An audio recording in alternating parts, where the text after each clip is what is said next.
Gemma, per què balles gitanes? Perquè és un ball de casa nostra que m'agrada moltíssim. Vaig començar de joveneta, ho vaig deixar uns anys i he tornat. Amb la festa dels 40 anys m'ho van dir, em vaig tornar a animar. I fins al dia d'avui, aquí estic. Quina és la part que més t'agrada de les gitanes? Tota, cada una té la seva part que encanta.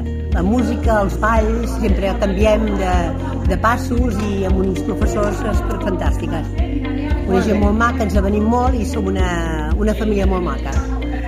Ballo gitanes, evidentment, sobretot perquè m'ho passo bé, perquè forma part de la nostra tradició, de la nostra cultura més pròpia, cosa que sento, i després també una miqueta per tradició.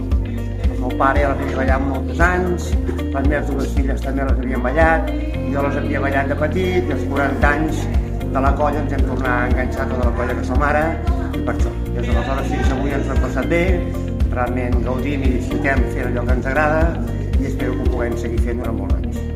Doncs mira, perquè a mi el ball m'agrada molt i perquè vaig començar a ballar quan era molt petita, quan tenia 16 o 17 anys i feia molts anys que no ballava i després jo quan vam fer la festa dels 40 anys em vaig tornar a enganxar. Ja porto 10 anys.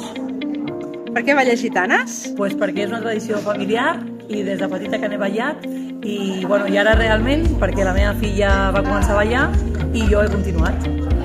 Per què balles gitanes? Perquè les meves filles ballen gitanes i jo tinc enveja de les meves filles.